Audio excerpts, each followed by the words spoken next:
This is to carry on with that unfunded liability bullshit. My last video, I was cut off.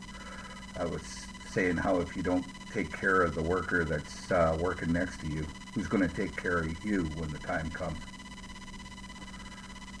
They talked a lot about unfunded liability when I belonged to the Carpenters Union, Local 1995, after they destroyed the pension fund. In it, they had accountants in there for over a year working on that, hiding their bullshit. And men that had worked for 40 years got half their pensions. They talked a lot about unfunded liability and how that, well, they never mentioned too much about how they were getting 1.5% return on their investments. Now, besides that,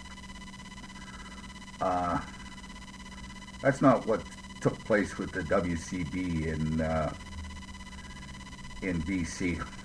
What happened was they overcharged the employer premiums, and they had to pay it all back to the employer. All the employers, every employer in the country got a check back from WCB because they were overcharged.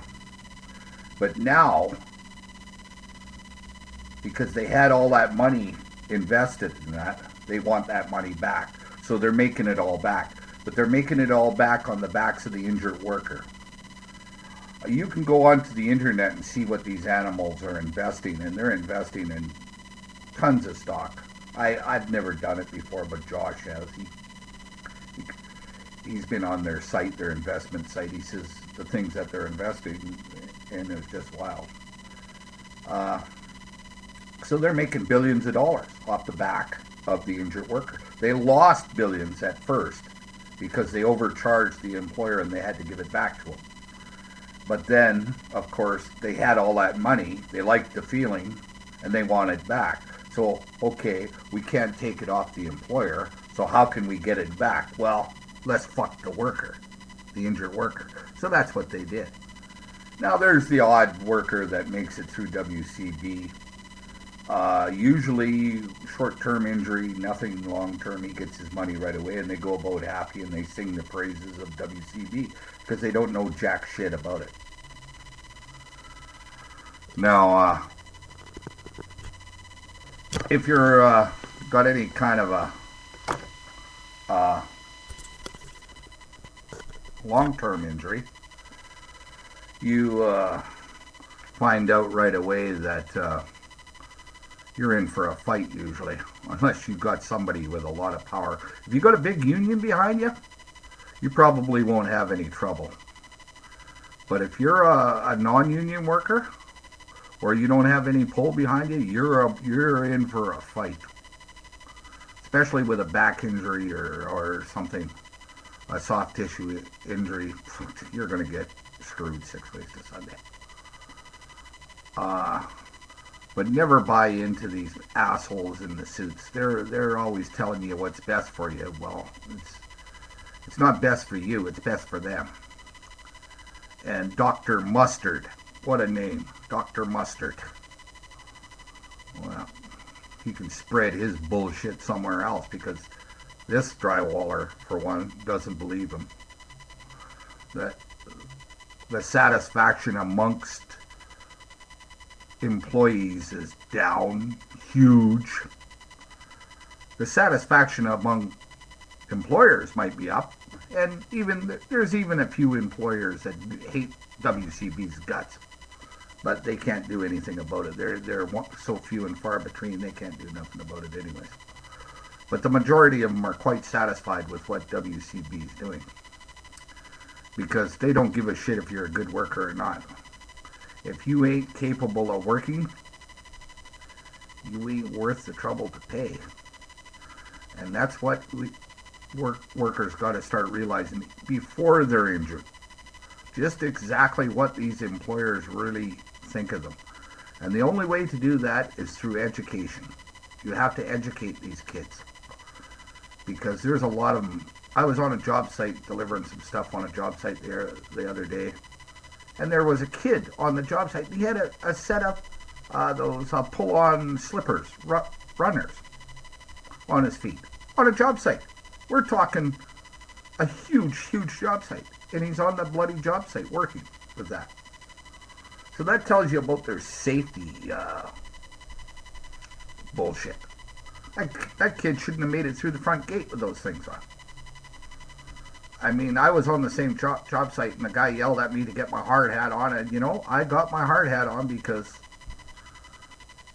that's his job, and he was doing it when he hollered at me to get my hard hat on. And he's doing it to save my life, not to save his. So I did what I was told and didn't get mouthy, which is not usual for me. But you know, I've never picked on the safety guys because that's their job and that's what they're there for. They used to bug me too, just like they bug everybody else. But you know, I never give them too hard of a time because they're there to help me. They're there to make sure I go home at night. And for that, I'm grateful. And I don't like anybody giving the safety guy a hard time. Anybody else, you can give a hard time if you want, but leave the safety man alone. Because that's his job, and he's there, and it's a thankless job. I know I got friends who are safety guys, and they get nothing but grief from these people. But anyways, I like that about the expediting. They expedite the medical care. Well, they sure do. They expedited it in your case, didn't they, John? And Lauren, and mine, and countless other people. They expedited them. They took me away from a physiotherapist that was helping me. Although I was coming along slow, I only had something like 40% strength in my dominant arm, if that, when these sons of bitches took me away and put me into one of their sports medicine places. And all it is, they're a bunch of headhunters. You're put in there to get rid of them. And I got right away. I could tell talking to this woman. It was adversarial, really adversarial. And we went to the swimming pool and did the exercise and all that kind of stuff. And which I didn't mind. The exercise was great. But it was the brainwashing session I didn't put up with, and I really got into it with her, and I told her in those uncertain terms what kind of a thing I thought she was. I told her she was a lying piece of shit, and I stalked out and walked out. And that was the end of my claim.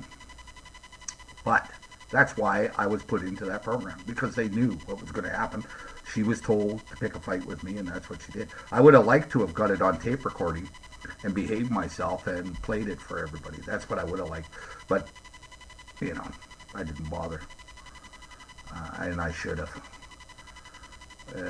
Just to show what these people are capable of. So this asshole, what he's got to say is just gobbly shit. He's got a mouthful of marbles, and he talks out of the other side of his mouth, and it means nothing. They're no happier in Ontario than they are in fucking BC, I can tell you that. So, he can go back to Mustard Seed, Ontario, or whatever small town he's from, and spout his bullshit there, and maybe they'll believe him. But the injured workers in this part of the country and in Ontario and Alberta, they're not going to believe him because it's nowhere near the truth. Nothing's being expedited except your cancellation of your claim.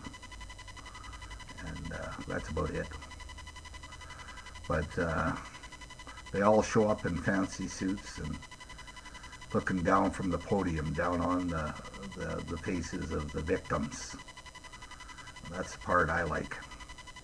And they figure we're a bunch of dumbasses. Well, we're not a bunch of dumbasses. We're a bunch of injured workers looking for justice.